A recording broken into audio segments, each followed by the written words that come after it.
Hey folks, Adam Henry here for the first ever installment of Do It Yourself Fails. So 3 years ago, I bought a house.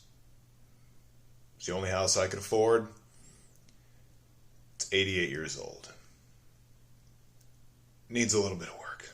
There is not a straight angle anywhere in this house. Anywhere. But we had a few weeks, so we had to get out of our apartment, and we were able to move into the house. But we had the house. Like, you know what? My first project I'm going to do is that hardwood floor in the living room. It looked like crap. I'm going to refinish it. I can do that. Right? So my first weekend off, go to the hardware store, tell the guy in the rental department, like, dude, this is what I got. Got a freaking 88-year-old hardwood floor. I got to sand it all down so I can refinish it. And he's like, yeah, all right, here you go. Boom. Big old industrial sander. It's got 3 rotating freaking things on the bottom. You put the pads on there, the sandpaper pads. It got me a nice aggressive pad. It's like, this will take care of it for you. Sweet, dude. Thanks for the help. I don't know what I'm doing. Get it home. I'm going. Making a huge mess. Not doing a lot to the floor. Hours I'm going. On a little 3 foot by 3 foot section, barely making any headway on it. I take the sander, the pads that I bought, take it back to the hardware store the next morning. I'm like, dude, I worked on this spot all day. I didn't do a damn thing. I'm like, God, what the hell? He's like, oh, you need these more aggressive sandpaper pads. Okay, fine. So I buy those. Return the other ones that I didn't use. I'm at it again the next day. All day I'm in there just going off on this freaking hardwood floor. I was starting to make some progress. But, 88-year-old hardwood floor, you got your floor joists, your supports. And I could see those because that's where everything was getting sanded. And in the middle, apparently there's a little bow in there from 88 years of furniture being on it, people walking across it, all between the floor supports. There's little sinks. Can't get in there. So I'm going and going all weekend on it. I didn't do much headway. Got to go to work on Monday. At the time, I was only working 8-hour days, not the 12s I'm pulling now. I'd run over there after work, but I wasn't paying for that industrial sander all week, so I'd be on my hands and knees with my little sanders, just trying to do what I could, getting in between those floor supports. I wasn't doing a damn thing. Go back the next weekend, get the sander again, spend all weekend. Now that was it. I had 2 weekends. I figured I'd get the floor sanded down the first weekend, go get it stained in polyurethane and everything. Over the second weekend, we'll be able to move in. All is good. I'm not even halfway done with that floor. Now we got to move in. We got all of our stuff moved in. I got that area of plastic off so dust isn't going all over the rest of the house. But everything that was supposed to be in that living room, it's all over the rest of our house. It's tucked in over here, tucked in over there. We don't have any room. Every spare minute, I'm working on this floor. I go back, 3rd weekend. I'm like, dude, this thing still isn't cutting it. What do you got? And he's like, I got this big old belt sander. He's like, now this thing's aggressive. It'll take off. It'll eat up that floor. Like, that's what I need. Give me that. So I rent that. Get more pads, more sandpaper, a sandpaper belt that goes on this thing.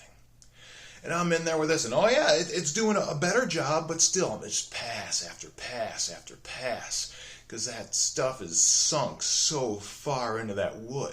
I've got to take so much off to get down to bare wood.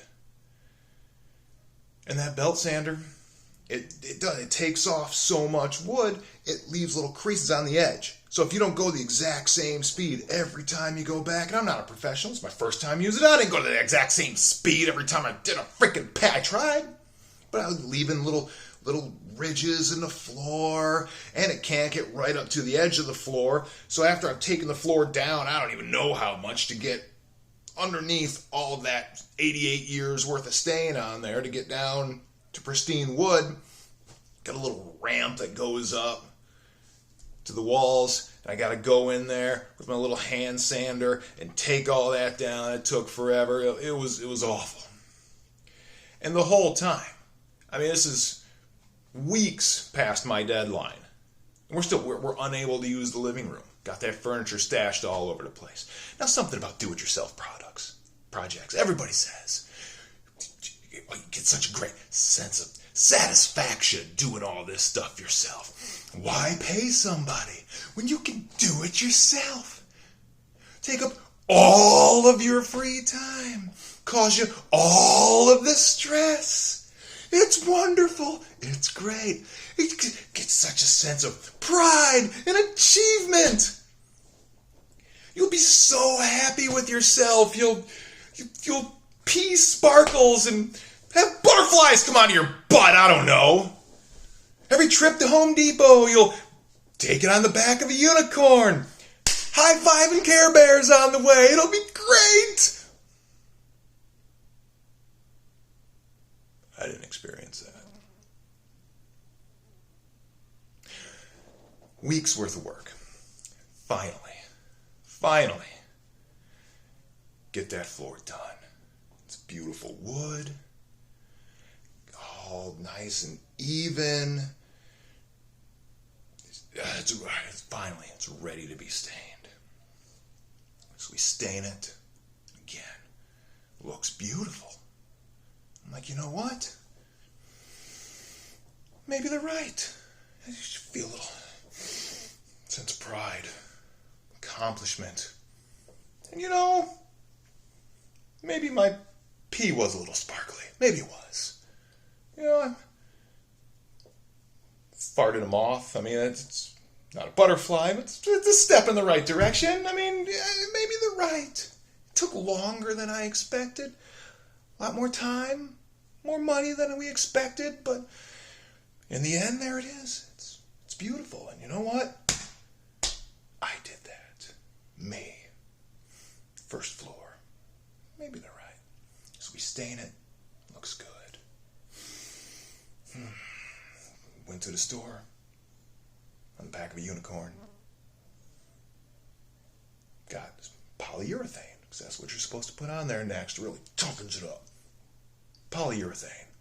Like, ooh, hey, industrial strength. One coat. This package wouldn't lie.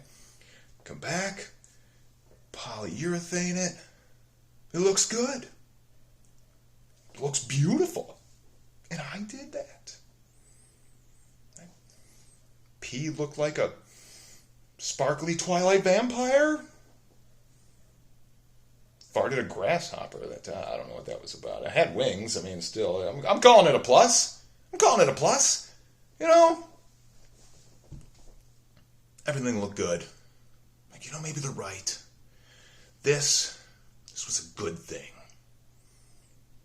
You want to see it? You want to see the floor? Hang on. Here we go. I'm in the living room. Let's go ahead and take a look at that floor. There it is. There it is right there. It's like, wait a minute. But that's not a floor. That's an area rug. Why are we looking at an area rug? What happened to your floor? Oh, well, to answer that question, let's look right over here. That's what happened to my floor. That's what happened to my floor right there. Because every time somebody knocks, dog nails. Dog nails destroyed the floor. Murdered it. Killed it. That unicorn took a dump in my yard. I saw that Care Bear again. Punched me right in the mommy daddy button.